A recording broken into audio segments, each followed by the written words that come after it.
ऐसी वीडियो रोज देखने के लिए आप मेरी वीडियो को लाइक करें, इस पे कमेंट करें और अपने दोस्तों के साथ शेयर करें। और हाँ, अगर आप इस चैनल पे नए हैं तो इसे सब्सक्राइब करना ना भूलें। यह दिन कैलाश अधिकारी की जिंदगी का सबसे यादगार दिन था। श्रेया ने उसे पापा कहकर पुकारा था। कैलाश अधिकारी अपनी बेटी के सर पर हाथ रखकर उसे चूम के आशीर्वाद देना चाहता था, मगर इससे पहले कि कैलाश अधिकारी के हाथ श्रेया के सर पर पहुंच पाते, इंस्पेक्टर अब्बास अपने ऑफिसरों के साथ शोरूम के अंदर दाखिल हो गए।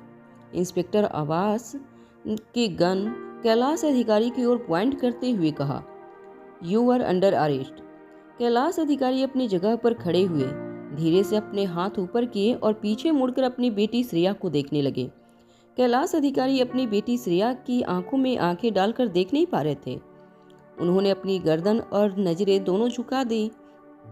आकाश ने आगे बढ़ते हुए इंस्पेक्टर अब्बास से पूछा, "आप लोग क्या कर रहे हैं?" मगर आकाश का हाथ पकड़कर उसे आगे बढ़ने से रोकते हुए कैलाश अधिकारी ने कहा, "देखो बेटा, मुझे लग रहा है इनसे कोई मिसअंडरस्टैंडिंग हुई है।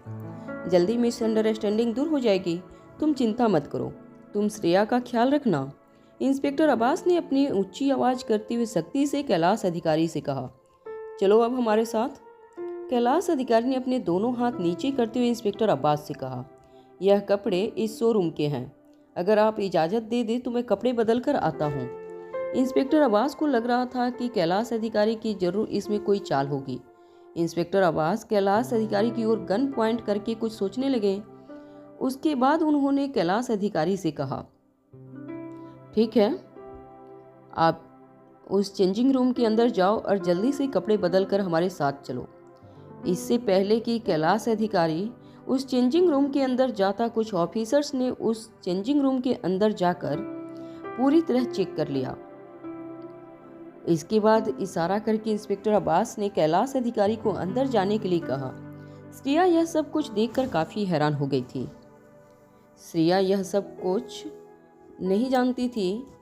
आकाश भी कुछ समझ नहीं पा रहा था। इंस्पेक्टर अब्बास ने पास बैठी अनिका को देखकर उसे इशारे से बताया कि कैलाश अधिकारी ही वह आदमी था जिसने क्रिस्टोफर के खास आदमियों को देश में एंट्री दिलाई थी। कुछ ही देर में कैलाश अधिकारी कपड़े बदलकर बाहर निकले। जैसे ही कैलाश अधिकारी बाहर निकला, इंस्पेक्टर अब्बास ने कहा, "अपने हाथ हवा में रखो और कोई हरकत करने की कोशिश मत करना।" इंस्पेक्टर अब्बास की बात सुनने के बाद कैलाश अधिकारी ने अपना एक हाथ अपने पैंट की जेब में डाल दिया। कैलाश अधिकारी की मूवमेंट देखकर इंस्पेक्टर अब्बास और बाकी साथी ऑफिसर अलर्ट हो गए। उन्होंने चारों तरफ से कैलाश अधिकारी को गन पॉइंट पर घेर लिया। इंस्पेक्टर अब्बास ने कैलाश अधिकारी से कहा, "अगर चालाकी करने की कोशिश की तो हम सब टाइगर एक साथ दबा देंगे।" कैलाश अधिकारी ने इंस्पेक्टर अब्बास की बात सुनते ही अपने आप को श्रेया के आगे खड़ा कर दिया। वह अपने दोनों हाथ फिर से हवा में लहराते हुए सभी ऑफिसर्स को रिक्वेस्ट करने लगे कि वह गोली ना चलाएं। कैलाश अधिकारी इतना डर गया था कि वह श्रेया को हर तरफ से कवर करने की कोशिश कर रहा था। उसे इस बात का डर था कि गलती से भी अगर किसी ऑफिसर की बंदूक से गोली चल गई और मिस फायर होकर वह गोली कैलाश की बजाय श्रेया को लग गई तो। घबराई हुई श्रेया ने कैलाश अधिकारी को इस तरह रिएक्ट करते हुए देखकर पूछा, "पापा, यह सब क्या हो रहा है? यह लोग आपको अरेस्ट क्यों कर रहे हैं?" कैलाश अधिकारी के पास इस वक्त अपनी बेटी को देने के लिए कोई जवाब नहीं था, मगर अपने चेहरे पर मुस्कान लाते हुए कैलाश अधिकारी ने श्रेया से कहा, "मुझे लग रहा है कोई गलती हो गई है। बहुत ही जल्द गलतफहमी दूर हो जाएगी। मैंने तुमसे वादा किया था ना कि तुम्हारी शादी के सेलिब्रेशन पर मैं जरूर हाजिर रहूँगा। तुम फिक्र मत करना, मैं अपनी पूरी ताकत लगा दूंगा तुम्हारी शादी के सेलिब्रेशन पर पहुंचने के लिए।" यह कहने के बाद कैलाश अधिकारी ने फिर से अपना एक हाथ अपनी जेब में डाल दिया। इस बार इंस्पेक्टर अब्बास बंदूक तानकर कैलाश अधिकारी के कुछ और करीब आ गए। कैलाश अधिकारी ने उन्हें रोकते हुए कहा, "मैं कोई चालाकी करने की कोशिश नहीं कर रहा हूँ।" कैलाश अधिकारी ने अपनी जेब से एक बैंक कार्ड निकाला और आकाश के हाथ में देते हुए कहा, "यह मेरी तरफ से तुम दोनों के लिए शादी का तोहफा है।" आकाश के चेहरे पर कंफ्यूजन साफ नजर आ रहा था। आकाश के हाथ में कार्ड थमाने के बाद कैलाश अधिकारी धीरे धीरे इंस्पेक्टर अब्बास की ओर बढ़ने लगे। इंस्पेक्टर अब्बास और उनके सारे ऑफिसर्स ने अपनी बंदूकें कैलाश अधिकारी पर तान रखी थी। कमरे के बाहर जाने से पहले कैलाश अधिकारी ने एक आखिरी बार मुड़कर श्रेया को देखा। आंखों में आंसू लिए कैलाश अधिकारी ऑफिसर्स के साथ शोरूम के बाहर निकल गए। जब सारे ऑफिसर्स ने यह देखा कि कैलाश अधिकारी उन्हें पूरी तरह से कोऑपरेट कर रहा था, तब वह कुछ सरप्राइज भी हुए। जब क्रिस्टोफर के खास आदमियों ने कैलाश अधिकारी के बारे में बताया था, तब उन्हें लगा था कि कैलाश अधिकारी को अरेस्ट करना इतना आसान नहीं होगा। हो सकता है कि कैलाश अधिकारी जैसा खतरनाक आदमी अपने आप को बचाने के लिए बदले में फायरिंग करता या भागने की कोशिश करता, मगर ऐसा कुछ भी नहीं हो रहा था। कैलाश अधिकारी चुपचाप इंस्पेक्टर अब्बास के बाकी ऑफिसर्स के साथ जीप में बैठकर शोरूम की पार्किंग से बाहर चले गए। अनिका भी इंस्पेक्टर अब्बास और कैलाश अधिकारी के पीछे पीछे शोरूम के बाहर निकल गई थी। इंस्पेक्टर अब्बास जैसे ही अपनी जीप में बैठने अनिका ने उनके पास आकर कहा, क्या आप लोगों को यकीन है कि कैलाश अधिकारी क्रिस्टोफर से मिला हुआ है? इंस्पेक्टर अब्बास अच्छी तरह जानते थे कि कैलाश अधिकारी अनिका की बेस्ट फ्रेंड श्रेया के पिता थे। उन्होंने अनिका को आश्वासन देते हुए कहा, फिलहाल तो हम सिर्फ इंटेरोगेशन के लिए इन्हें ले जा रहे हैं। कुछ पता चलेगा तो मैं तुम्हें कॉल करके बताऊंगा। अनिका अच्छी तरह जानती थी, अगर सिर्फ इंटेरोगेशन के लिए कोई हिरासत में ले लिया जाए तो इस तरह पूरा का पूरा स्पेशल डिपार्टमेंट हाथ में बंदूक लिए कैलाश अधिकारी को अरेस्ट करने नहीं आता। जरूर इंस्पेक्टर अब्बास के पास पक्के सबूत थे कि कैलाश अधिकारी क्रिस्टोफर के काम में इन्वॉल्व थे। इंस्पेक्टर अब्बास ने जीप को आगे बढ़ाने का इशारा किया और अनिका को बाय कहकर वहां से चले गए। अनिका, जो खुद ब्लैक कैट के नाम से अंडरवर्ल्ड में जानी जाती थी, उसे इस बात का पता था कि कैलाश अधिकारी कभी भी अपने वसूलों के खिलाफ जाकर कोई कांटेक्ट नहीं उठाता था। क्रिस्टोफर जैसे खतरनाक ऑर्गेनाइजेशन के साथ कैलाश अधिकारी कभी काम नहीं कर सकता था। फिर अचानक कैलाश अधिकारी ने क्रिस्टोफर के साथ काम करने का कांटेक्ट क्यों उठाया था? यह बात अनिका की समझ के बाहर थी। अनिका के पास कैलाश अधिकारी के उस खास आदमी का फोन नंबर था जो अक्सर उसे मेल पर बात किया करता था। आदमी ने उसे एक इंटरनेट कॉल किया ताकि उस आदमी के पास अनिका का फ़ोन नंबर ना पहुंच पाए। अनिका ने ब्लैक कैट के अकाउंट से इंटरनेट कॉल लगाया था। उस आदमी ने फ़ोन उठाते ही अनिका से कहा, ब्लैक कैट, आज तो चमत्कार हो गया, तुमने खुद मुझे कॉल किया है। यह सुनकर बॉस बड़े खुश होंगे। हम लोग कई दिनों से तुम्हें ढूंढने के लिए देश में आए हैं। तुमसे एक मीटिंग करना चाहते हैं बॉस, मगर अफसोस हम लोग इस वक्त देश छोड़कर जा रहे हैं, मगर बॉस वहीं पर हैं। क्या तुम बॉस के साथ मीटिंग करना चाहोगे? अनिका ने अपने फ़ोन में वॉइस चेंजर एप्लीकेशन भी डाउनलोड किया था, जिसके जरिए उस आदमी से बात करते हुए अनिका ने उनसे पूछा, मुझे एक बात का जवाब दो, क्या तुम लोग जब देश में आए थे तब अपनी गैंग के लोगों के अलावा भी किसी को साथ लेकर आए थे? इस बात का जवाब देते हुए उस आदमी ने कहा, क्या आज बॉस पर जो मुसीबत आई है वह उन्हीं की वजह से है? हालांकि उस आदमी ने अनिका के सवाल के बदले फिर एक सवाल पूछा था, मगर उस आदमी के सवाल में ही अनिका का जवाब छुपा हुआ था। उस आदमी की बातों से यह तय था कि कैलाश अधिकारी और उसकी गैंग कुछ अनजान लोगों को देश में अंदर अपने साथ लाए थे। अनिका ने अपनी बात आगे बढ़ाते हुए इस आदमी से कहा, वह लोग बहुत खतरनाक लोग हैं और जहाँ तक मुझे पता है कैलाश अधिकारी और तुम्हारी गैंग कभी इतने खतरनाक लोगों का साथ नहीं देते हो। फिर अचानक ऐसा कांटेक्ट उठाने की क्या जरूरत पड़ी? उस आदमी ने कुछ देर तक सोचने के बाद कहा, देखो तुम ब्लैक कैट हो, बॉस को हमसे ज़्यादा तुम पर भरोसा है, इसलिए तुमसे यह सारी बातें कह रहा हूँ। दरअसल बात यह है कि जब हम यूरोप में यहाँ आने के लिए निकले थे, तभी मेरे नए बॉस से कहा था कि यह अनजान लोग कुछ खतरनाक नजर आ रहे हैं, मगर बॉस ने उस वक्त मुझे यह कहते हुए चुप करा दिया था कि वह जानते हैं कि वह क्या कर रहे हैं और गैंग के फैसले में मुझे बीच में बोलना नहीं चाहिए। बॉस के सामने मैं कुछ कह नहीं पाया, मगर मन ही मैं जानता था कि जरूर उन अनजान लोगों की वजह से एक दिन हम मुसीबत में फंस जाएंगे। आज हम लोग तो देश छोड़कर निकल रहे हैं, मगर मुझे लगता है कि बॉस किसी मुसीबत में फंसने वाले हैं। अगर आप कहें तो मैं और कुछ और गैंग के मेंबर यहीं रुकते हैं। अगर बॉस किसी मुसीबत में हैं तो हम लोग उन्हें बचाने के लिए यहीं पर रुक जाते हैं। अनिका ने कुछ देर सोचने के बाद बदली हुई आवाज़ में उस आदमी से कहा, नहीं, तुम लोग यहाँ से निकल जाओ और मेरी अगली खबर का इंतजार करो। कैलाश अधिकारी को ब्लैक कैट पर बहुत भरोसा था और वहीं भरोसा कैलाश अधिकारी के गैंग वालों को भी ब्लैक कैट के ऊपर था। इस वक्त जब कैलाश अधिकारी डिसीजन लेने के लिए मौजूद नहीं था, ब्लैक कैट का हुक्म मानते हुए इस आदमी ने अनिका से कहा, ठीक है, जैसा आप ठीक समझें। बॉस जब तक वापस चार्ज नहीं लेते, हम लोग आपको ही बॉस मानकर वही करेंगे जो आप कहेंगे। उस आदमी की यह बात सुनकर अनिका ने फ़ोन डिस्कनेक्ट कर दिया। श्रेया और आकाश भी शोरूम के बाहर आ चुके थे। अनिका को बाहर खड़ा देखकर श्रेया तेजी से उसके पास गई और कहने लगी, क्या हो रहा है यह सब?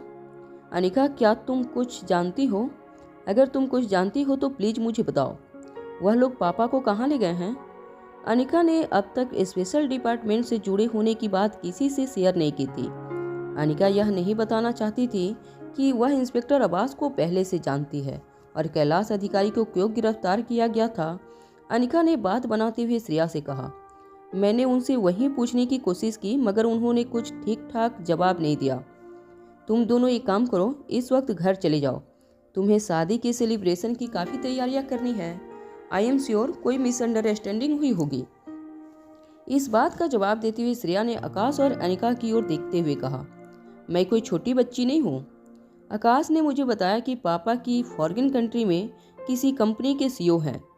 अगर इतनी सिंपल बात होती तो इस तरह से उनकी गिरफ्तारी नहीं हुई होती। आदमी के चाल ढाल देखकर मैं समझ जाती हूँ कि आदमी कौन से प्रोफेशन से जुड़ा है। उन्हें पहली बार जब देखा था तब से मैं जानती हूँ कि वह जरूर किसी गैर कानूनी काम से जुड़े हैं।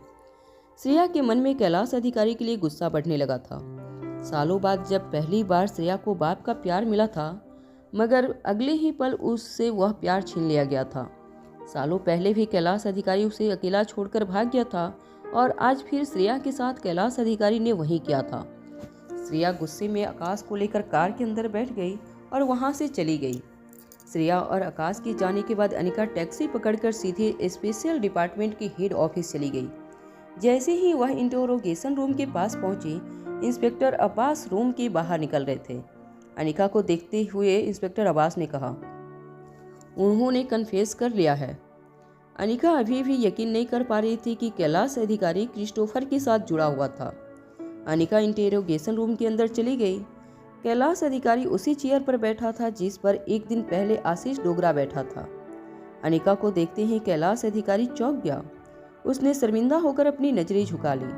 अनिका इस तरह इंटरोगेशन रूम के अंदर आएगी, यह कैलाश अधिकारी ने कभी सोचा नहीं था। अनिका स्पेशल डिपार्टमेंट के साथ जुड़ी थी, यह बात कोई नहीं जानता था। कैलाश अधिकारी के बिल्कुल पास पहुंचकर अनिका ने उससे कहा, अगर आप श्रेया की शादी की सेलिब्रेशन अटेंड करना चाहते हैं तो बताइए मुझे कि कहाँ है क्रिस्टोफर। अनिका का सवाल सुनने के बाद कैलाश अधिकारी का कंफ्यूजन और भी बढ़ गया था। उसने कभी एक्सपेक्ट नहीं किया था कि इंटरोगेशन रूम में अनिका उनका इंटरोगेशन करने आएगी। अनिका के साथ साथ इंस्पेक्टर अब्बास भी ठीक कैलाश अधिकारी के सामने आकर बैठ गए।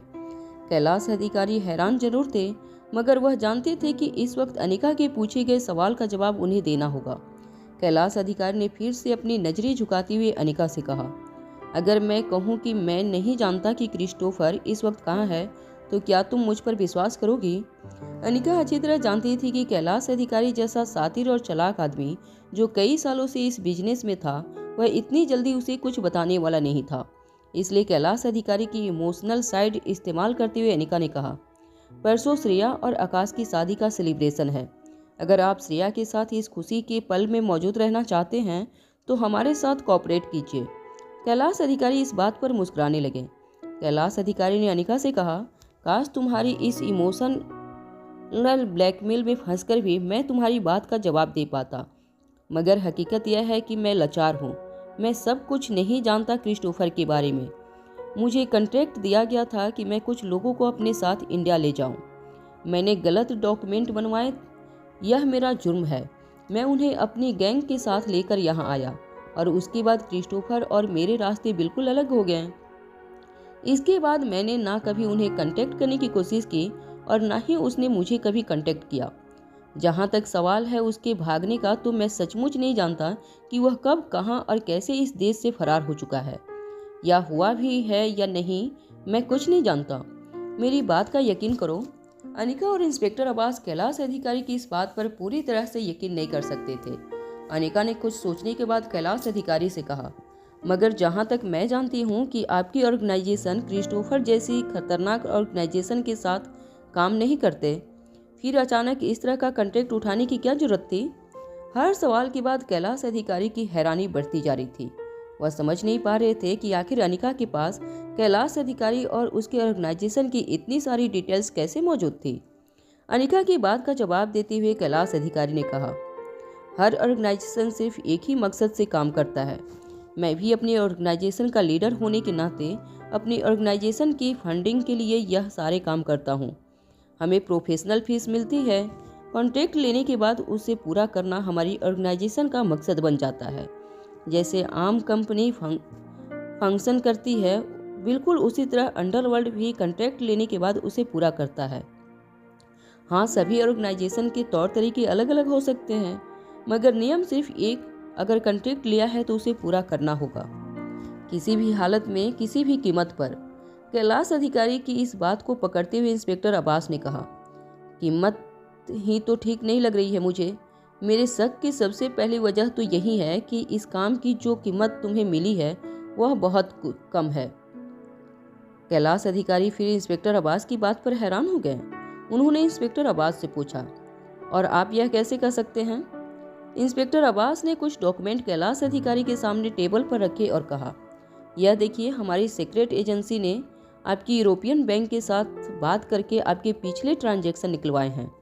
जब से आप इंडिया में आए हैं तब से आपके बैंक अकाउंट में कोई राशि जमा नहीं हुई है, मगर इंडिया आने से ठीक कुछ दिन पहले यह 5 लाख इंडियन रुपीज आपके खाते में ट्रांसफ़र किए गए थे।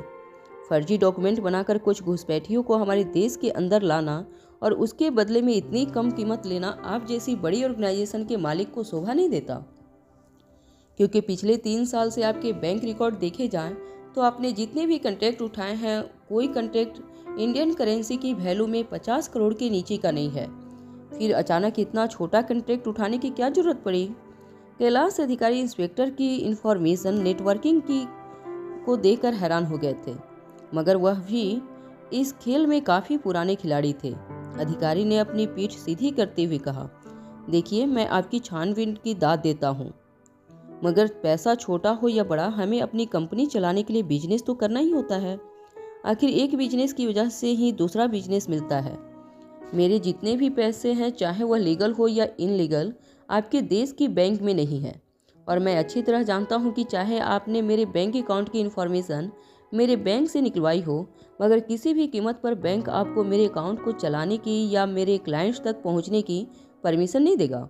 इंस्पेक्टर अब्बास भी यह बात अच्छी तरह जानते थे कि इंटरनेशनल बैंकिंग लॉ के हिसाब से वह कैलाश अधिकारी का बैंक अकाउंट फ्रीज नहीं कर सकते थे, और ना ही लीगल तरीके से कैलाश अधिकारी की बैंक स्टेटमेंट को इंडिया में के किसी कोर्ट में एविडेंट के तौर पर पेश कर सकते थे। कानूनी दांव पेच कैलाश अधिकारी भी अच्छी तरह जानते थे। वह अच्छी तरह जानते थे कि गैर कानूनी दस्तावेज बनाकर कुछ लोगों को देश में एंट्री दिलवाने के बदले इंस्पेक्टर अब्बास ज़्यादा से ज़्यादा 2 या 3 साल की सज़ा कैलाश अधिकारी को दिलवा सकते थे। बैंक स्टेटमेंट के आधार पर कैलाश अधिकारी के ऊपर और कोई गुनाह दाखिल नहीं किया जा सकता था। कैलाश अधिकारी की बातें सुनकर अनिका इतना जान चुकी थी कि कैलाश अधिकारी जरूर कोई बात उन लोगों से छुपा रहा था, और वह इतनी आसानी से उनके सामने राज खुलने वाला नहीं था। अनिका मन ही मन सोचने लगी कि आखिर क्या वजह हो सकती थी जो कैलाश अधिकारी इतने सालों बाद अपने वतन वापस लौटा था। कैलाश अधिकारी ने कभी भी अपने देश के अंदर कोई क्राइम नहीं किया था। वह इंडिया में अपना क्रिमिनल रिकॉर्ड बिल्कुल साफ रखना चाहता था। हो सकता था कि रिटायरमेंट के बाद कैलाश अधिकारी वापस अपने वतन लौटना चाहता था। फिर क्या वजह हो सकती थी कि गलत डॉक्यूमेंट बनाकर क्रिस्टोफर के कुछ आदमियों को कैलाश अधिकारी देश के अंदर ले आया था, वह भी इतनी कम कीमत के बदले। अनिका को पहले ऐसा लगा कि शायद कैलाश अधिकारी ब्लैक कैट को ढूंढने हुए इंडिया में आया था, मगर अब अनिका को ऐसे लगने लगा था जैसे बात इतनी साफ नहीं थी जितनी लग रही थी। कैलाश सच्चाई बताने वाला नहीं था, और सच्चाई से अब पर्दा खुद अनिका को उठाना होगा। यह सोचकर अनिका इंस्पेक्टर अब्बास को कैलाश के पास छोड़ते हुए इंटेरोगेशन रूम से बाहर चली गई। जब अनिका वापस गुलेरिया हाउस पहुंची तो उसने देखा कि पार्किंग लॉट में किसी विजिटर की कार खड़ी थी। इस कार को अनिका ने पहले कभी नहीं देखा था। अनिका जब गुलेरिया हाउस के मेन डोर के पास पहुंची तो अंदर से उसे जोर जोर से किसी की रोने की आवाज आने लगी। अनिका ने जब धीरे से अंदर जाकर देखा तो उसने देखा कि श्रेया के ठीक सामने संध्या और प्रकाश मित्तल बैठे थे। संध्या जोर जोर से रोते हुए श्रेया से कह रही थी, मैं पहले से जानती थी कि उस आदमी की चाल चलन ठीक नहीं है। पता नहीं उसने उन दिनों क्या जादू डाल दिया था मुझ पर। मैं भी उसके प्यार में पागल हो गई थी, मगर वह पहले से एक बुरा इंसान था। पूरे शरीर पर अलग अलग तरह के टैटू बनाकर घूमता, आवारा लोगों की तरह बाइक चलाना, वह किसी की परवाह नहीं करता था। और देखो आज आखिरकार पुलिस उसे पकड़ ही लिया। उसकी तो यही सजा होनी चाहिए। मैं तो प्रार्थना करती हूँ कि वह कभी जेल से बाहर न लौटे। उसने मेरी और तुम्हारी जिंदगी नर्क बनाकर रख दी। प्रकाश मित्तल ने संध्या को शांत कराते हुए श्रेया से कहा, देखो बेटा, तुम्हारे और तुम्हारी माँ के बीच पिछले दिनों जो कुछ भी हुआ उसे भूल जाओ। आखिर वह तुम्हारी माँ है और मैं उसका पति हूँ। इस नाते से तुम मेरी भी बेटी हो। जब हमें यह पता चला कि कैलाश अधिकारी को पुलिस ने अरेस्ट कर लिया है, तब हम सीधा यहाँ दौड़े चले आए। अरे 2 दिन बाद तुम सबके सामने भारतीय परंपरा अनुसार आकाश के साथ शादी के बंधन में बंधने जा रही हो। बिना कन्यादान यह शादी अधूरी है। अब जब कैलाश अधिकारी तुम्हारे साथ नहीं रहा तो हमारा फर्ज बनता है कि हम तुम्हारा कन्यादान करें। हमारे बीच जो कोई भी गिले शिकवे थे उसे भूल जाते हैं। इतने बड़े घर में तुम्हारी शादी हो रही है, कैसा लगेगा अगर लोगों को पता चलेगा कि जिस आदमी को तुम्हारा कन्यादान करना था और तुम्हारा हाथ आकाश के हाथ में देना था, खुद उसी के हाथ में इस वक्त हथकड़ी बंधी है। अरे जरा करण गुलेरिया जी की इज्जत के बारे में सोचो। जब लोगों को इसके बारे में पता चलेगा तब उनका सर शर्म से झुक जाएगा। इसलिए मैंने और संध्या ने यह फैसला लिया कि हम उनका सर झुकने नहीं देंगे। तुम्हारी शादी में तुम्हारा कन्यादान हम करेंगे। प्रकाश मित्तल की बातें सुनने के बाद श्रेया ने अपना सर झुकाकर बिल्कुल धीमी आवाज में अपने हाथ जोड़ते हुए कहा, मुझे आप लोगों की मदद की कोई जरूरत नहीं है, आप जा सकते हैं। संध्या और प्रकाश दोनों श्रेया से कुछ कहना चाहते थे, मगर तभी श्रेया ने अपनी केयर टेकर को बुलाते हुए कहा, जरा मिस्टर एंड मिसेज मित्तल को बाहर तक छोड़ आओ। केयर टेकर ने दरवाजे की ओर इशारा करते हुए प्रकाश और संध्या से कहा, आइए सर मैडम, मैं आपको आपकी कार तक छोड़ देता हूँ। जब संध्या ने देखा कि श्रेया ने संध्या और प्रकाश मित्तल की रिक्वेस्ट को पूरी तरह से नकार दिया था तो अचानक ही संध्या ने फिर से अपने तेवर बदल दिए। संध्या ने अपनी आवाज़ ऊंची करते हुए श्रेया से कहा, बहुत अकड़ आ गई है तुम्हें, क्योंकि तुम आकाश के साथ शादी करने वाली हो। मगर यह मत भूलना कि यह बड़े लोग हैं। अगर इस वक्त तुम्हें सर पर बिठाया है तो एक वक्त ऐसा भी आएगा जब यही लोग तुम्हें इतना नीचा गिरा देंगे कि तुम अपने आप पर तरस आने लगेगा। संध्या को श्रेया के साथ इस तरह बात करते हुए देखकर केयर टेकर और कुछ नौकरों ने आगे बढ़कर संध्या और प्रकाश से कहा, सर मैडम, प्लीज आप लोग इस वक्त चलिए यहाँ से। अगर आप अभी नहीं गए तो हमें सिक्योरिटी को बुलाना पड़ेगा। नौकरों की धमकी सुनने के बाद संध्या ने अपनी आवाज़ और तेज कर ली और श्रेया से कहा, यह मत समझना कि इतनी आसानी से हार जाऊंगी मैं। नताशा की मौत का बदला तो मैं तुमसे जरूर लेकर रहूंगी। तुम बचपन से मेरे साथ रही थी, तुम्हें पाल पोस कर हमने बड़ा किया है। आज वक्त आ गया है उन एहसानों का बदला चुकाने का। श्रेया हैरानी से संध्या की ओर देखने लगी। संध्या जरूर कुछ प्लानिंग करके आई थी।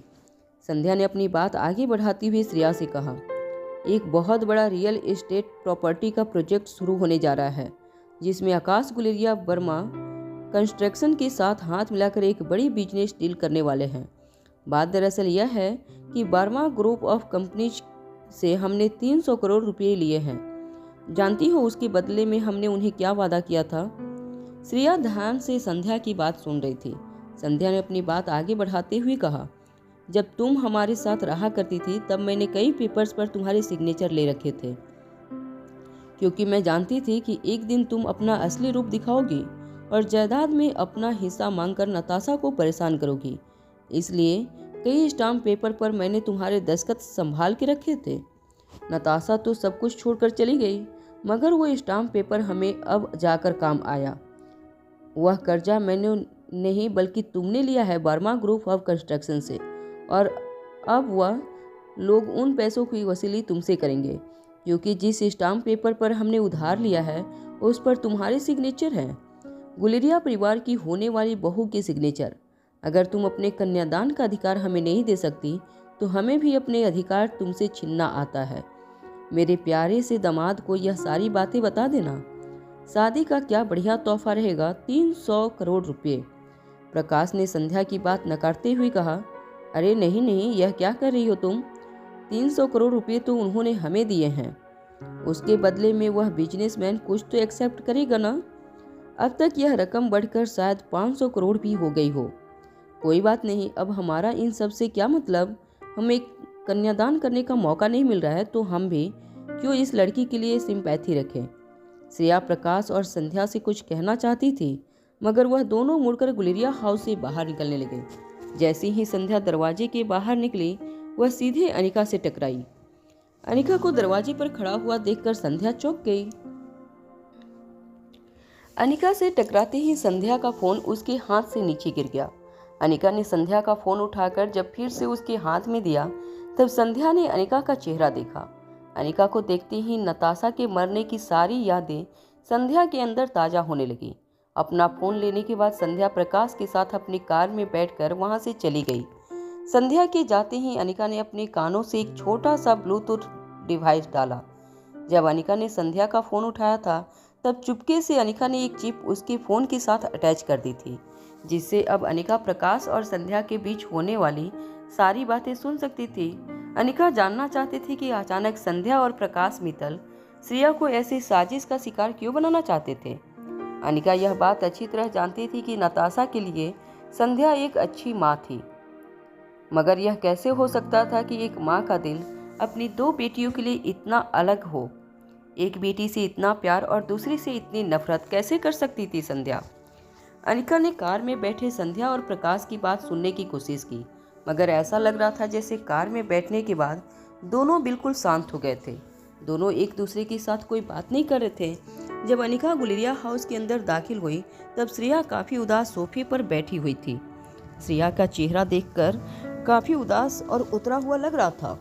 जब अनिका श्रेया के पास पहुंची, तो श्रेया ने अपनी नज़रें उठाकर अनिका से पूछा, क्या मेरे पापा कैलाश अधिकारी एक बुरे इंसान हैं? अनिका के पास इस वक्त श्रेया की इस बात का कोई जवाब नहीं था। अनिका ने श्रेया को समझाते हुए कहा, एक इंसान के कई रूप होते हैं। लोगों के नज़रिए के साथ उस इंसान का रूप भी बदलता रहता है। कोई इंसान अगर किसी के लिए अच्छा है, तो वही इंसान किसी और के लिए बहुत बुरा है।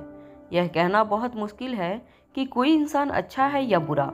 बस हमें तो यही देखना है कि कोई इंसान हमारे साथ कैसा है।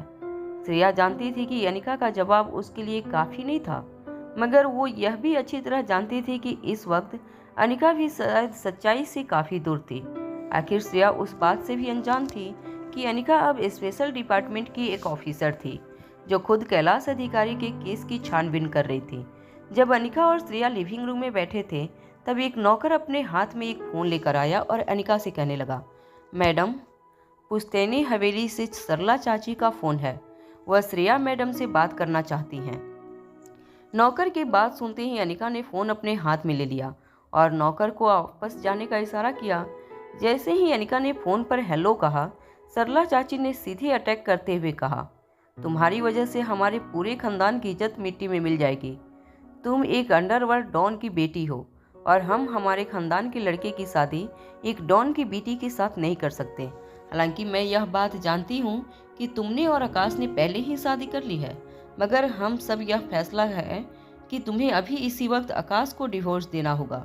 सरला चाची की बात सुनने के बाद अनिका ने कहा, और यह हुक्म सुनाने वाली आप होती कौन है? अनिका की आवाज़ सुनते ही सरला चाची ने अपना टोन बदल दिया। सरला चाची ने अनिका से कहा, जब से तुम गुलेरिया परिवार में आई हो, तब से न जाने क्यों परिवार पर कोई न कोई मुसीबत आती ही रहती है। अब देखो, तुम्हारी सबसे अच्छी दोस्त परिवार पर मुसीबत बनकर बरस रही है। तुम ही बताओ, आखिर इस लड़के के साथ रिश्ता जोड़कर हमारे खानदान की कितनी बड़ी बदनामी होगी। कैलाश अधिकारी के बारे में अब तक ऊंचे खानदान के सारे लोग जान चुके होंगे। हमारे खानदान से जुड़े वाले लोगों ने आज तक कभी पुलिस स्टेशन की सूरत भी नहीं देखी है, और यहाँ तो देखो, इस लड़की के सगे बाप को पुलिस ने अरेस्ट कर लिया है। उस आदमी के चाल चलन के बारे में तो पूरी दुनिया अच्छी तरह से जानती है। उस आदमी का अंजाम बहुत बुरा होने वाला है, यह भी हम सब जानते हैं। इसके बावजूद उसकी बेटी के साथ रिश्ता बनाए रखने में कोई समझदारी नहीं है। अनिका ने इस बात का जवाब देते हुए कहा, मगर आकाश ने शादी की है श्रेया के साथ। सरला चाची ने अपनी आवाज बढ़ाते हुए अनिका से कहा, तो यह कौन सी दुनिया की पहली शादी है जो तोड़ी नहीं जा सकती? और गुलेरिया परिवार उस लड़की को मुआवजा देने के लिए तैयार है। उस लड़की को एक अच्छा मोटा चेक थमा देंगे। पूरी जिंदगी उसे किसी के सामने हाथ फैलाने की जरूरत नहीं पड़ेगी। सरला चाची की ऐसी बेतुकी बातें सुनकर अनिका ने उससे कहा, क्या आप कोई जज हैं जो मन में आया फैसला सुना दिया? आप अच्छा है आप सचमुच कोई जज नहीं, वरना पता नहीं कितने मासूमों को आप फांसी चढ़ा देती। इंसान के साथ वही सलूक करना चाहिए जैसा बर्ताव वह इंसान हमारे साथ करता है।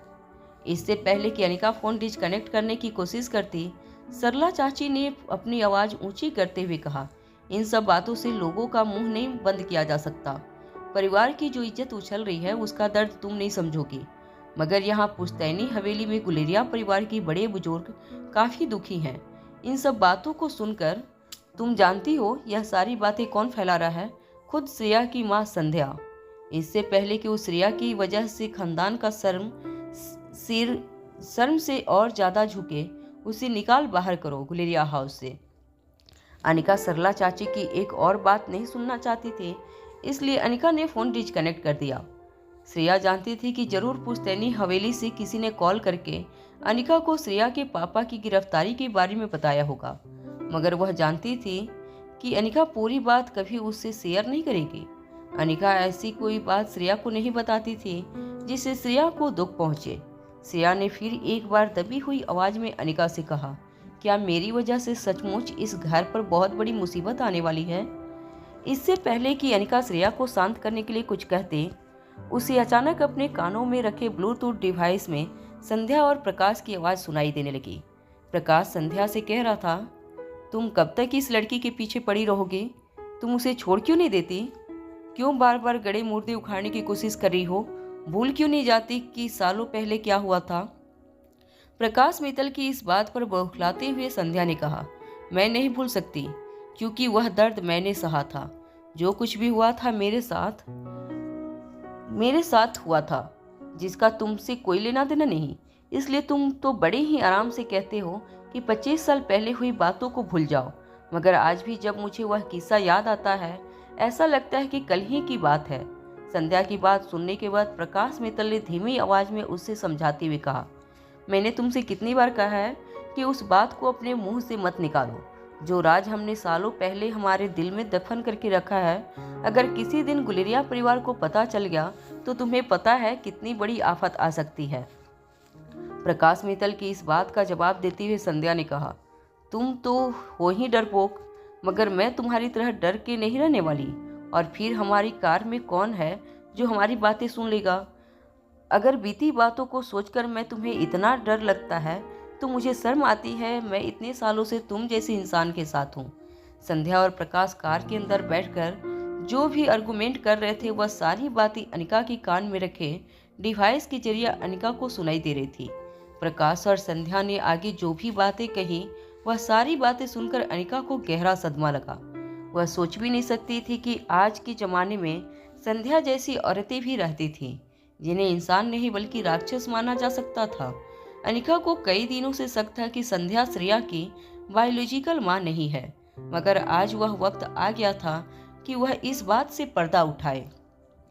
जब अनिका संध्या के साथ टकराई थी तब बड़ी ही चालाकी से अनिका ने संध्या के सर से कुछ बाल उखाड़ लिए थे। अनिका सीधे ही उन बालों के सैंपल लेकर राजलक्ष्मी के कमरे में गई। राजलक्ष्मी कुछ ही देर पहले हॉस्पिटल से वापस लौटी थी। जब राजलक्ष्मी ने अपने कमरे का दरवाजा खोला और अनिका को सामने देखा तब राजलक्ष्मी ने मुंह बनाते हुए कहा, बॉस, आपके जितना काम करवाने वाला बॉस इस पूरी दुनिया में नहीं होगा। अभी अभी तो मैं हॉस्पिटल से आई हूँ, सोचा आज के दिन आराम कर लूँ, मगर आई एम श्योर आज भी आपको किसी का डीएनए सैंपल चेक करवाना होगा। I am right?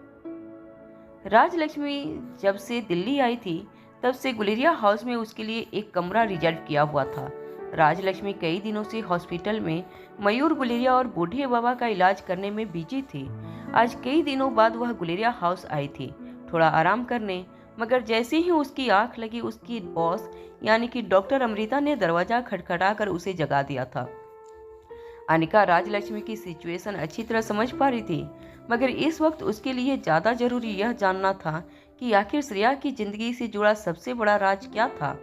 बालों के सैंपल राजलक्ष्मी के हाथ में देते हुए अनिका ने कहा, तुम बिल्कुल ठीक समझी।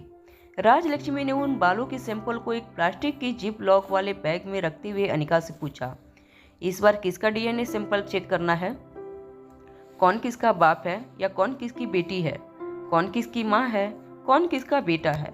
अनिका ने यहाँ वहाँ देखकर धीमी आवाज में राजलक्ष्मी से कहा, श्रेया और संध्या का मैच करना है। राजलक्ष्मी के लिए इस बार काम थोड़ा आसान था, क्योंकि इससे पहले कई बार अनिका राजलक्ष्मी के पास श्रेया के डीएनए सैंपल मैच करवा चुकी थी। श्रेया की डीएनए रिपोर्ट पहले से राजलक्ष्मी के पास मौजूद थी। अब उसे सिर्फ संध्या का डीएनए सैंपल चेक करके दोनों को कंपेयर करना था। कुछ देर बाद आकाश थका हारा घर लौटा। आकाश के घर लौटते ही तेजी से श्रेया आकाश के पास गई और उससे पूछने लगी, क्या हुआ? कुछ पता चला पापा के बारे में? क्या वो लोग उन्हें फांसी दे देंगे? श्रेया वैसे तो काफ़ी समझदार लड़की थी, मगर कई सालों बाद श्रेया को कैलाश अधिकारी की आंखों में एक बाप का प्यार नजर आया था। उसे अब यह शायद खोने वाली थी और इसी डर की वजह से श्रेया की बातें भी थोड़ी इमेच्योर लगने लगी थी। आकाश ने श्रेया को दोनों कंधे से पकड़कर उसे एक चेयर पर बिठाया और कहा, देखो ऐसा कुछ भी नहीं है। हाँ, कुछ लीगल डॉक्यूमेंट का चक्कर है। मैंने पता लगाया है ऐसे केसेस में ज़्यादा से ज़्यादा 2 या 3 साल की सज़ा हो सकती है, उन्हें और कुछ नहीं। आकाश के मुंह से ये बात सुनते ही श्रेया ने कहीं न कहीं राहत की सांस ली। श्रेया जानती थी कि अंडरवर्ल्ड से जुड़े लोगों को बहुत सख्त सज़ा दी जाती थी और ऐसी खतरनाक सज़ा के सामने 2 या 3 साल की जेल श्रेया को राहत देने वाली खबर थी। श्रेया ने अचानक ही फिर से आकाश की ओर देखते हुए कहा, क्या तुम उन तक मेरा एक मैसेज पहुंचा सकते हो? यह कहते हुए श्रेया की सांसें तेज होने लगी थी। आकाश ने श्रेया को शांत करते हुए पूछा, हाँ बताओ, क्या मैसेज देना चाहती हो तुम उन्हें?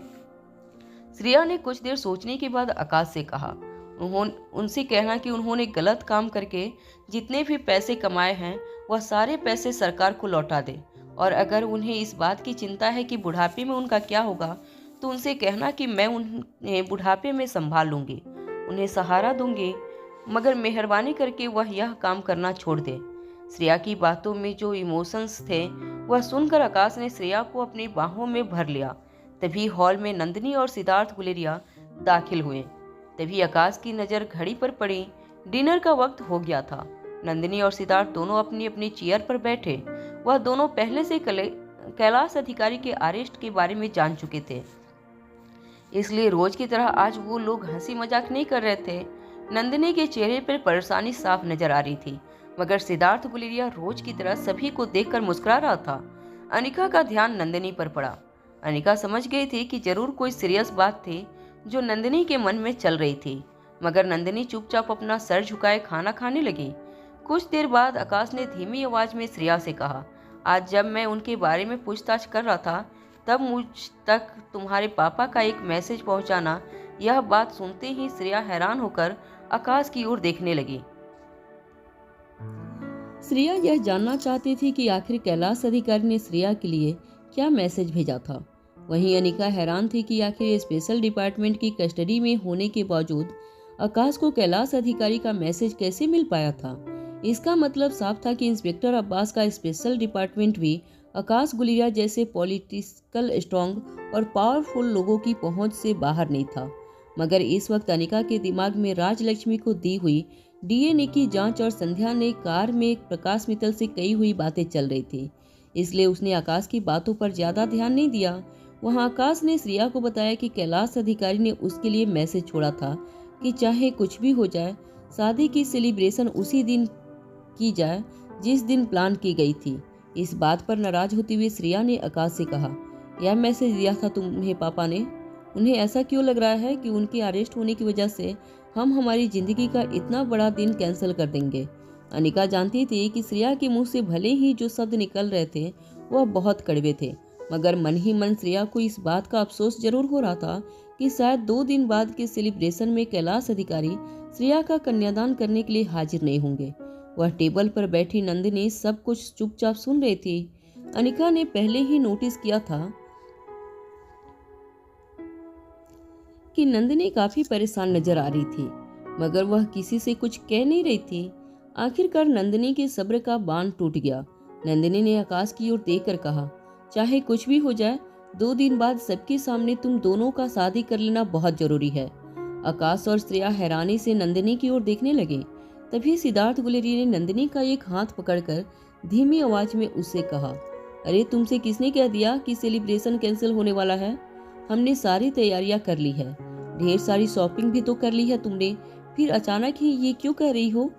सिद्धार्थ गुलेरिया की आवाज दबाते हुए नंदिनी ने आकाश से कहा, देखो सच बात तो यह है कि लोगों में काफी अफवाहें फैलना शुरू हो गई हैं।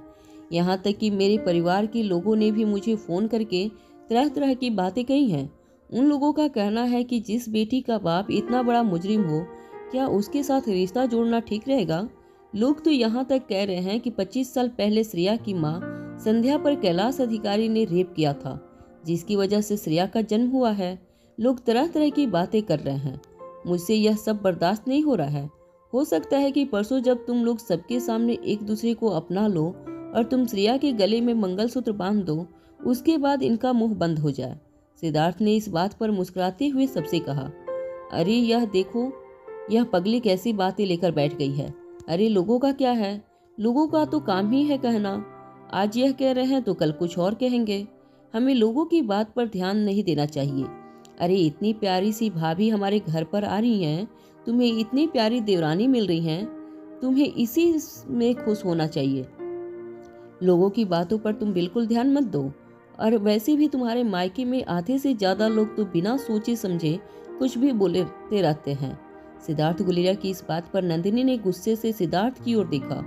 सिद्धार्थ ने तुरंत अपनी बात बदलते हुए कहा, अरे भाई मैं तो मजाक कर रहा था। तुम्हारे खानदान के लोग तो वाकई ही बहुत इंटेलिजेंट हैं।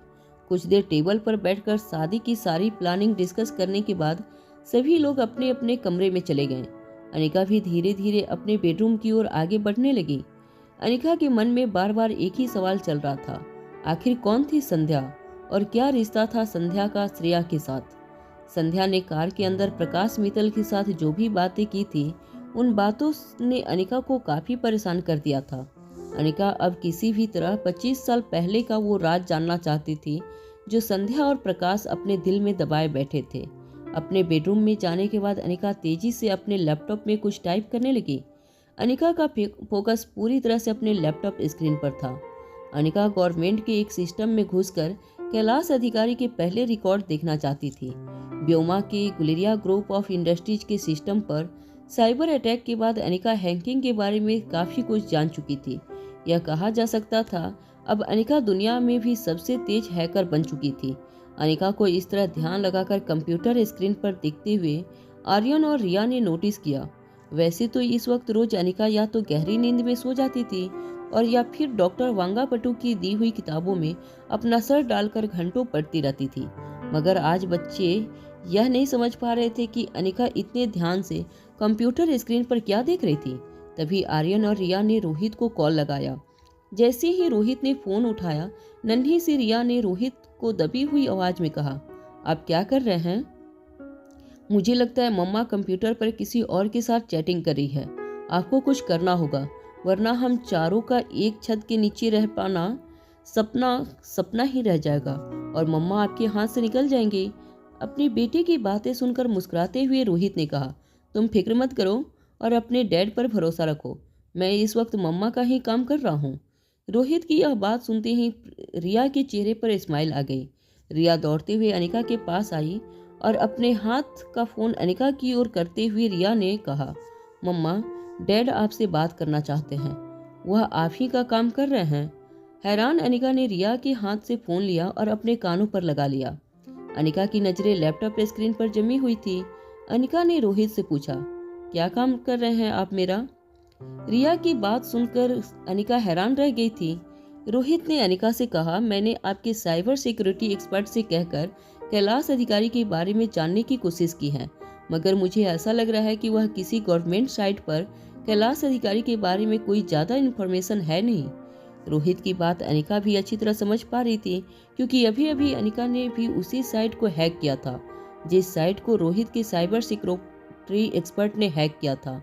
साइट पर कैलाश अधिकारी से रिलेटेड कोई भी इंफॉर्मेशन नहीं मिल रही थी, क्योंकि यह कैलाश अधिकारी जब 25 साल पहले देश छोड़कर यूरोप गया था, वहां इलीगल तरीके से गया था। इसलिए ना ही उसके पास पासपोर्ट और ना ही उसकी टिकट का कोई रिकॉर्ड किसी साइट पर मौजूद था। मगर रोहित इतना जानने में कामयाब हुआ था कि 25 साल पहले जब कैलाश का अफेयर संध्या के साथ चल रहा था, तब उसे किसी जुर्म के लिए अरेस्ट किया गया था। मगर उसके अरेस्ट का कोई रिकॉर्ड किसी पुलिस स्टेशन में मौजूद नहीं था। पिछले कई सालों से वह हर पुलिस स्टेशन का हर रिकॉर्ड गवर्नमेंट की एक साइट पर अपलोड किया जाता था। मगर जब उस साइट पर कैलाश अधिकारी का कोई क्रिमिनल रिकॉर्ड नहीं दिखाई दे रहा था, अनिका और रोहित दोनों के लिए यह बात काफी चौंकाने वाली थी कि आखिर एक इंटरनेशनल डॉन जो 25 साल पहले देश छोड़कर फरार हो चुका था, उसका कोई क्रिमिनल रिकॉर्ड देश में नजर क्यों नहीं आ रहा था। अनिका ने रोहित से कहा, यह कैसे हो सकता है कि कैलाश अधिकारी का कोई क्रिमिनल रिकॉर्ड ना हो। रोहित ने जवाब देते हुए कहा, यह भी तो हो सकता है कि उसने अपना क्रिमिनल रिकॉर्ड मिटा दिया हो। अनिका ने रोहित की इस बात का कोई जवाब नहीं दिया। कुछ देर बाद अनिका ने रोहित से कहा, ठीक है, अब मैं फोन रखती हूँ। रोहित ने यह बात सुनते ही अनिका से कहा, कितनी मतलबी हो तुम। रोहित की यह बात सुनकर अनिका काफी शॉक्ड हो गई। अनिका ने रोहित से कहा, यह क्या कर रहे हैं आप मिस्टर मारवा। रोहित ने अपनी बात आगे बढ़ाते हुए कहा, अपना काम हो गया तो फोन रखती हूँ। अरे भाई, मैं आपके लिए कई घंटों से मेहनत कर रहा हूँ, मुझे कोई इनाम तो मिलना चाहिए। अनिका समझ चुकी थी कि रोहित इनाम के तौर पर क्या चाहता था। अनिका ने रोहित से कहा, देखिए मिस्टर मारवा, आप अपनी लिमिट क्रॉस कर रहे हैं। अब रोहित ने अनिका की बात का जवाब देते हुए कहा, अभी तक हदें पार नहीं की है, इसी बात का अफसोस मुझे दिन रात सताता है। अनिका जानते थे रोहित इन सारी बातों को किस तरह से ले जा रहा था, मगर अनिका सुबह जल्दी उठकर कैलाश अधिकारी को मिलकर फिर से इन्वेस्टिगेशन करना चाहती थी। इसलिए रोहित की बात को बीच में काटते हुए अनिका ने फोन डिस्कनेक्ट कर दिया। फोन डिस्कनेक्ट होते ही रोहित ने जोर से अपना फोन अपने बिस्तर पर पटक दिया। रोहित को ऐसा लग रहा था जैसे अनिका ने उसके साथ बहुत बड़ी चीटिंग की थी। देखते ही देखते रोहित गहरी नींद में सो गया। आंखें बंद करते ही रोहित को 6 साल पहले की वह रात याद आने लगी, जब उसके साथ कुछ ऐसा हुआ था जो उसे अगले दिन सुबह याद नहीं था। रोहित के लिए यह सब कुछ एक सपने जैसा था। सपने में उसे एक मोटी लड़की दिखाई दी, जिसकी आंखें बिल्कुल अनिका जैसी थी। लड़की का वजन आम लड़कियों से काफी ज्यादा था, मगर उस लड़की की आंखें काफी खूबसूरत थी। रोहित उन आंखों को भूल नहीं सकता था। 6 साल बीत चुके थे। रोहित को उस रात के बारे में कुछ याद नहीं आ रहा था। वह जितना भी याद करने की कोशिश करता, उस रात की यादें और धुंधली होने लगती थी। रोहित आखिर यह समझ नहीं पा रहा था कि कैसे किसी ने रोहित फिशरीज केस को कलेक्ट करके अनिका के शरीर में ट्रांसफर किए थे। रोहित को भी बार बार यह बात सताने लगी थी कि किस तरह आखिर 6 साल पहले अनिका रोहित के बच्चों की मां बनी थी। जब रोहित की आंखें खुली तब उसने देखा कि सुबह हो चुकी थी। पूरी रात एक ही पल में बीत गई थी। रोहित वह पल याद कर रहा था जो 6 साल पहले बीत चुका था, और जिसे रोहित जितना याद करने की कोशिश कर रहा था, उतनी ही वह यादें रोहित से दूर हो रही थी। वहीं सुबह सुबह जागने के बाद अनिका शावर लेकर कैलाश अधिकारी को स्पेशल डिपार्टमेंट के हेड ऑफिस मिलने के लिए निकलने की तैयारी करने लगी। जब अनिका तैयार होकर अपने बेडरूम से निकलकर गुलेरिया हाउस के लिविंग रूम में पहुंची, तब उसने देखा कि बहुत से लोग श्रेया को मिलने आए थे। लोग श्रेया को अलग अलग गिफ्ट दे रहे थे और नंदिनी सारे तोहफों की एक नोटपैड में लिस्ट बना रही थी। नंदिनी लिस्ट इसलिए बना रही थी ताकि फ्यूचर में श्रेया उन लोगों को बदले में रिटर्न गिफ्ट भिजवाए जिन्होंने श्रेया की शादी के लिए उसे तोहफे भेजे थे। अनिका भी श्रेया के पास जाकर मुस्कुराते हुए कहने लगी, तुम तो बड़ी छुपा रुस्तम निकली। तुम तो कहती थी कि मेरा कोई फ्रेंड नहीं है, सिर्फ तुम ही मेरी एक दोस्त हो, और अब देखो शादी की खबर सुनते ही इतने सारे दोस्त तुमसे मिलने आ गए। श्रेया ने अनिका का एक हाथ दबाते हुए धीमी आवाज में कहा, इनमें से मैं ज़्यादातर किसी को नहीं जानती हूँ। कोई मुझसे कहता है कि वह स्कूल में मेरे साथ डांस किया करती थी, तो कोई कह रही है कि वह स्कूल बस में मेरे साथ आया जाया करती थी। मैं तो किसी को जानती तक नहीं हूँ। अनिका अच्छी तरह समझ गई थी कि यह लड़कियाँ क्यों श्रेया को तोहफा देने आई थी। यह लड़कियाँ किसी न किसी तरह श्रेया को अपना दोस्त बताकर गुलेरिया परिवार के साथ रिश्ता जोड़ने आई थी, ताकि कभी न कभी गुलेरिया परिवार की वजह से उन्हें कोई फायदा पहुँचे। अनिका ने नंदिनी और श्रेया को बाय कहा और वहां से निकलने लगी। तभी एक नौकर दौड़ता हुआ अंदर आया और अनिका से कहा, वह कल वाली संध्या मैडम फिर से आई हैं, गेट पर बैठ गई हैं और बहुत बड़ा तमाशा कर रखा है। हमने उन्हें अंदर आने से मना कर दिया मगर वह मान ही नहीं रही हैं। इस तरह मेहमानों के सामने अगर उन्होंने तमाशा खड़ा किया तो हमारी काफ़ी बेइज्जती होगी। अनिका ने संध्या और प्रकाश के बीच की सारी बातें सुन ली थी, मगर अनिका को सही वक्त का इंतजार था जब वह उनकी छुपाए हुए राज को सबके सामने खोले। अनिका ने सोचा था कि यह सही वक्त आने पर सबके सामने इस बात का खुलासा करेगी, मगर संध्या की इस हरकत ने अनिका को मजबूर कर दिया था कि वह अभी इसी वक्त संध्या के राज को सबके सामने खोल दे। अनिका ने अपनी बैग से अपना फोन निकाला और राजलक्ष्मी को मैसेज करके पूछा, कहाँ हो तुम? उसका डीएनए रिपोर्ट क्या हुआ? कुछ ही देर बाद राजलक्ष्मी ने मैसेज का रिप्लाई करते हुए लिखा, मैं अभी गुलेरिया हाउस पहुंच ही रही हूँ, कुछ ही देर में वहां पहुंचकर तुम्हारे साथ बात करती हूँ। जैसे ही अनिका ने राजलक्ष्मी का यह मैसेज पढ़ा, अनिका ने नौकर से कहा, तुम फिक्र मत करो, मैं उन्हें हैंडल कर लूंगी। यह कहने के बाद अनिका गुलेरिया हाउस के मेन गेट की ओर जाने लगी। अनिका ने दूर से ही देख लिया था कि संध्या मेन गेट के पास सिक्योरिटी केबिन के बाहर सर पर हाथ रखकर जोर जोर से रो रही थी। अनिका संध्या को अच्छी तरह जानती थी। वह जानती थी कि संध्या इस वक्त ड्रामा के लिए आई थी। लोगों को पता चल चुका था कि 2 दिन बाद आकाश और श्रेया सबके सामने शादी के बंधन में बंधने जा रहे थे, इसलिए काफी लोग आकाश और श्रेया को बधाई देने गुलेरिया हाउस पहुंच रहे थे। मगर गेट पर हो रहा ड्रामा देखकर सभी लोग रुककर संध्या की बातें सुनने लगते थे। संध्या सबके सामने चिल्ला चिल्लाकर कह रही थी, एक माँ को अपनी बेटी के कन्यादान में शामिल होने का भी कोई हक नहीं है। मानती हूँ कि गुलेरिया परिवार हमारे परिवार से बहुत ज़्यादा ताकतवर है, मगर इसका मतलब यह तो नहीं कि जन्म देने वाली माँ को ही इस तरह शादी से दूर रखा जाए। लोग संध्या की बात सुनकर कहीं न कहीं संध्या पर तरस भी खाने लगे थे। संध्या और श्रेया के बीच कोर्ट के केस के बाद जो कुछ भी हुआ था, वह सारी बातें मीडिया के जरिए सभी लोगों में फैल चुकी थी। सभी लोग अब जान चुके थे कि किस तरह संध्या ने श्रेया पर जुल्म किए थे, इसलिए संध्या को इतनी आसानी से लोगों से सिंपैथी मिलने वाली नहीं थी। तभी संध्या ने सिंपैथी पाने के लिए एक और चाल चल दी। संध्या ने लोगों की ओर देखते हुए कहा, हाँ, आप लोग को लग रहा होगा कि मैंने बहुत जुल्म किए हैं श्रेया पर, मगर किसी को सच्चाई नहीं पता है कि आखिर मैं ऐसा क्यों करती थी, क्योंकि श्रेया को देखकर मुझे उस दर्दनाक किस्से की याद आती थी जिसकी वजह से श्रेया का जन्म हुआ था। अब आप सब तो अच्छी तरह जानते हो कि कैलाश अधिकारी 1 नंबर का छटा हुआ बदमाश है। 25 साल पहले शराब के नशे में धोत होकर उसने मेरे साथ जबरदस्ती करने की कोशिश की थी। मेरे लाख मना करने पर भी उसने अपनी हवस का शिकार बनाया। मैं दर्द से चीखती रही, चिल्लाती रही, मगर उस दरिंदे ने मुझे नहीं छोड़ा। उस भयानक हादसे का नतीजा यह हुआ कि मैं प्रेग्नेंट हो गई। जब भी मैं श्रेया का चेहरा देखती थी, उस हादसे की सारी यादें ताज़ा हो जाती थीं। वह यादें जिन्हें मैं अपनी ज़िंदगी के पन्नों से हमेशा के लिए मिटा देना चाहती हूँ। अब आप लोग भला ही बताइए, एक औरत के साथ अगर इतना घिनौना हादसा हुआ हो तो वह क्या करती? उस हादसे की वजह से जो निशानी एक दाग बनकर मेरे जीवन के साथ हमेशा के लिए जुड़ चुकी थी, वह थी मेरी बेटी श्रेया। मैं जानती हूँ इसमें उसका कोई कसूर नहीं, मगर मैं एक औरत हूँ। जब भी श्रेया को देखती थी, मुझे मेरी ज़िंदगी से जुड़े हुए उस खतरनाक हादसे की याद आती थी, जिसे मैं चाहकर भी अपने जहन से मिटा नहीं पा रही हूँ। संध्या की यह बात सुनने के बाद गेट के बाहर जमा हुए सारे लोग हैरान रह गए। सभी लोग जान चुके थे कि कैलाश अधिकारी को गिरफ्तार कर लिया गया था और कैलाश अधिकारी का अंडरवर्ल्ड कनेक्शन किसी से भी छुपा नहीं था। एक गुंडे की ऐसी हरकत की वजह से किसी औरत का इस तरह का बिहेवियर लोगों को काफ़ी जस्टिफाइड लगने लगा था। तभी अनिका के पीछे पीछे श्रेया भी गुलेरिया हाउस के मेन गेट तक पहुंची।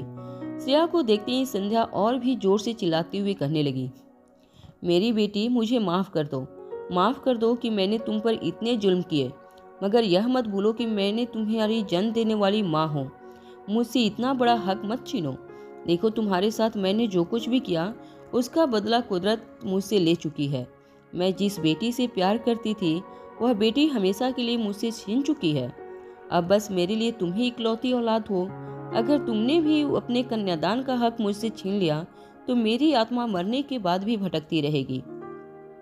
श्रेया जानती थी कि संध्या यह सब कुछ लोगों की नज़रों में सिंपैथी पाने के लिए कह रही थी। संध्या के इस तरह का नाटक श्रेया पहले भी बहुत बार देख चुकी थी, मगर इस वक्त श्रेया को एक बात का डर था कि उसकी वजह से गुलेरिया परिवार की काफ़ी बेइज्जती हो रही थी और वह अब किसी भी कीमत पर गुलेरिया परिवार की बेइज्जती होने से रुकना चाहती थी। देखती ही देखती आसपास खड़े लोग भी भीड़ बनाकर गुलेरिया हाउस की गेट पर जमा हो गए। श्रेया जानती थी कि बड़े परिवारों में होने वाली छोटी मोटी बातें भी लोगों को बहुत इंटरेस्टिंग लगती थी और श्रेया यह भी जानती थी कि अब तक किसी न किसी ने मीडिया वालों को खबर पहुंचा दी होगी कि गुलेरिया हाउस के बाहर फिर से कोई तमाशा हो रहा है। संध्या ने अपनी झोली फैलाते हुए सबके सामने श्रेया से कहा, क्या तुम एक बार अपनी माँ को माफ़ नहीं कर सकती? तभी भीड़ में से किसी ने श्रेया को आवाज़ लगाते हुए कहा, अब जाने भी दो बेटा, माफ़ कर दो, आखिर वह तुम्हारी माँ है। जन्म देने वाले से बड़ा भगवान भी नहीं होता। क्राउड की सिंपैथी पूरी तरह से संध्या के साथ थी। अनिका जानती थी कि संध्या इस वक्त लोगों की हमदर्दी का फायदा जरूर उठाएगी, इसलिए अनिका बेसब्री से राजलक्ष्मी के लौटने का इंतजार कर रही थी। कुछ ही देर में राजलक्ष्मी की गाड़ी गुलेरिया हाउस के मेन गेट पर आकर रुकी। गेट के आगे भीड़ होने की वजह से कार अंदर नहीं जा पा रही थी। तभी कार में बैठी राजलक्ष्मी की नज़र गेट पर खड़ी अनिका पर पड़ी। राजलक्ष्मी कार में रखे डीएनए टेस्ट रिपोर्ट अपने हाथ में लेकर कार से उतरी और भीड़ के बीच जगह बनाते हुए अनिका के पास पहुंची।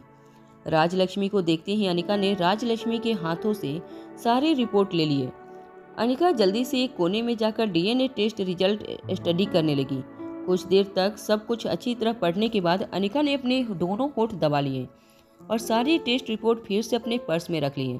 जब राजलक्ष्मी ने देखा कि अनिका का काम पूरा हो चुका था, तब अनिका के सामने हाथ जोड़ते हुए राजलक्ष्मी ने कहा, डॉक्टर अमृता, मानती हूँ कि आप मेरी बॉस हैं, मगर आप एक इंसान भी हैं।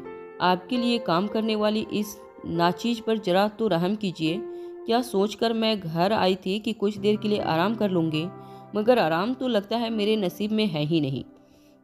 वहाँ अस्पताल में मयूर गुलेरिया मेरी नाक में दम करके रखता है और घर आती हूँ तो उसकी बहन मुझे चैन से सोने भी नहीं देती। तुम दोनों भाई बहन के बीच एक दिन पता नहीं मेरा क्या होने वाला है। अनिका ने मुस्कुराते हुए राजलक्ष्मी से कहा, डरो मत, धीरे धीरे तुम्हें हम दोनों की आदत पड़ जाएगी। राजलक्ष्मी अपना पांव पटकते हुए गुलेरिया हाउस के अंदर जाने लगी। राजलक्ष्मी ने सिक्योरिटी गार्ड को कार की चाबी देकर कहा, जब यह भीड़ यहाँ से हट जाए तो प्लीज मेरी कार पार्किंग लॉट में जाकर पार्क कर देना। राजलक्ष्मी अभी सिक्योरिटी गार्ड को यह सारी बातें कह रही थी, तभी हॉस्पिटल से उसे फोन आया। फोन पर हॉस्पिटल के स्टाफ ने राजलक्ष्मी से कहा, मयूर गुलेरिया किसी की बात नहीं सुन रहा है। वह चाहता है कि राजलक्ष्मी ही उसका ख्याल रखे। वह किसी और से ट्रीटमेंट नहीं लेना चाहता। ना तो वह किसी और को अपने कपड़े बदलने दे रहा है, ना ही किसी के हाथ से दवाई खा रहा है।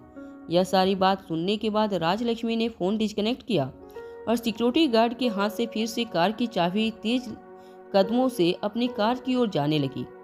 जाने से पहले जब राजलक्ष्मी की नज़र अनिका पर पड़ी तो बड़ी ही गुस्से से राजलक्ष्मी ने अनिका से कहा, बहन का काम पूरा हो गया तो भाई की नौकरी करने जाओ। तुम्हारा भाई पता नहीं अपने आप को क्या समझता है। वह अपने आप को कहीं का राजा और मुझे उसकी दासी समझ रहा है। कहता है कि मेरे अलावा किसी और से ट्रीटमेंट नहीं लेगा, यहाँ तक कि किसी को कपड़े भी बदलने नहीं दे रहा है। हॉस्पिटल में पहले तो मयूर गुलेरिया राजलक्ष्मी को अपने शरीर को छूने भी नहीं दे रहा था, मगर पिछले कई दिनों से राजलक्ष्मी ही मयूर गुलेरिया का ख्याल रखती थी और अब मयूर गुलेरिया को इस बात से प्रॉब्लम थी कि जब वह धीरे धीरे राजलक्ष्मी के साथ कंफर्टेबल महसूस करने लगा तो कोई और आकर उसका ख्याल रखने लगा है। इस बात से मयूर गुलेरिया काफ़ी इरिटेट हो चुका था। अनिका ने राजलक्ष्मी के कंधे पर हाथ रखते हुए कहा, देखो मयूर थोड़ा सा जिद्दी है, मगर दिल का बहुत अच्छा है। ऐसे लोगों की सिर्फ एक ही प्रॉब्लम होती है, अक्सर यह किसी को अपने पास नहीं आने देते और जो पास आ गया उसे दूर नहीं जाने देते। राजलक्ष्मी अनिका के सामने मुंह बनाकर वहां से चली गई। राजलक्ष्मी का ऐसा बर्ताव देखकर अनिका के चेहरे पर भी स्माइल आ गई। तभी अनिका के कानों पर फिर से जोर जोर से रो रही संध्या की आवाज़ पड़ने लगी। अनिका चाहती तो तभी के तभी सबके सामने डीएनए रिपोर्ट पढ़ सकती थी, मगर वह देखना चाहती थी कि संध्या इस नाटक को और कितना खींचने वाली थी। संध्या भीड़ के सामने जोर जोर से रोकर श्रेया से कहने लगी, क्या तुम अपनी माँ को एक बार माफ नहीं कर सकती? संध्या के इस सवाल का जवाब अचानक ही लोगों के कान पर पड़ा। पीछे से आकाश अपनी कार से उतरते हुए संध्या से कहने लगा, माफी एक बार दी जाती है, गलती भी एक बार की जाती है, मगर जो बार बार गलती दोहराने की आदत बना लेता है उसे गुनाहगार कहा जाता है। आकाश यह कहते हुए श्रेया के ठीक बगल में आकर खड़ा हो गया। आकाश को देखते ही श्रेया के मन में भी अब थोड़ी सी हिम्मत आने लगी थी। प्रकाश मित्तल ने हमेशा ही संध्या को आकाश से दूर रहने को कहा था, मगर हमेशा की तरह इस बार भी संध्या प्रकाश की दी हुई नसीहत भूल चुकी थी। वह आकाश और श्रेया की ओर देखकर कहने लगी, देखना आकाश, एक दिन ऐसा भी आएगा जब तुम्हें भी अपने किए पर पछतावा होगा। जिस तरह आज मुझे पछतावा हो रहा है, जिस लड़की को पाल पोस कर मैंने बड़ा किया है, आज पैसों की लालच में वह मुझसे ठुकरा रही है और एक ऐसे आदमी का साथ दे रही है जिसने मेरा रेप किया था। मैं जानती हूँ यह ऐसा क्यों कर रही है, क्योंकि उसके पास पैसा है, पावर है। यह जानते हुए कि वह अंडरवर्ल्ड से जुड़ा है, फिर भी यह लड़की उसके साथ शादी की शॉपिंग करने जाती है। इस सब का क्या मतलब हो सकता है? संध्या की इस बात ने सबको चौंका दिया था। गेट पर जमा सारे लोग मन ही मन यही सोच रहे थे कि श्रेया ने पैसों की वजह से आकाश के साथ संबंध बनाया था, और तो और अपनी मां के बलात्कारी के साथ इतने अच्छे संबंध होने का भी एक ही मतलब हो सकता है, कैलाश अधिकारी का पैसा और पावर। आकाश के लिए अब पानी सर से ऊपर निकल चुका था। वह श्रेया की इस तरह से बेइज्जती नहीं देख सकता था। आकाश ने संध्या को धमकाते हुए कहा, अब अभी इसी वक्त तुम हमारे घर के सामने से नहीं गई तो मैं अभी के अभी यहाँ पर पुलिस को बुला लूंगा। पुलिस का नाम सुनते ही दूर कार में बैठा प्रकाश मित्तल हड़बड़ा गया। प्रकाश मित्तल को आकाश गुलेरिया का पावर अच्छी तरह पता था। वो ये भी जानता था कि मित्तल ग्रुप ऑफ कंपनी आज जो कुछ भी थी वह सिर्फ और सिर्फ गुलेरिया परिवार की वजह से थी। अगर आकाश चाहता तो रातों रात मित्तल परिवार रास्ते पर आ सकता था। इसलिए अपनी कार से उतरकर प्रकाश मित्तल तेजी से संध्या के पास आया। इससे पहले कि कोई कुछ सोच या समझ पाता, प्रकाश मित्तल ने संध्या को सबके सामने जोर से एक तमाचा जड़ दिया और कहने लगा, मैंने कितनी बार समझाया था तुम्हें, इन लोगों से दूर रहो। तुम मेरी बात सुनती क्यों नहीं? बेटी की मौत की वजह से पागल हो गई हो तुम? संध्या को धमकाने के बाद प्रकाश मित्तल अपने दोनों हाथ जोड़कर आकाश से कहने लगा, इस बार जाने दो, अगली बार ऐसा कुछ नहीं होगा, मैं वादा करता हूँ। मगर इस बार आकाश प्रकाश मित्तल की बातों में फंसने वाला नहीं था। आकाश ने प्रकाश मित्तल से कहा, अब जो भी कहना है आप प्लीज पुलिस के सामने कहिएगा। आकाश की बात सुनते ही संध्या ने आकाश की ओर गुस्से से देखते हुए कहा, ठीक है, फिर आज मैं भी कैलाश अधिकारी की शिकायत करूंगी। मेरे साथ हुए बलात्कार की सजा मैं उसे दिलवा कर रहूंगी।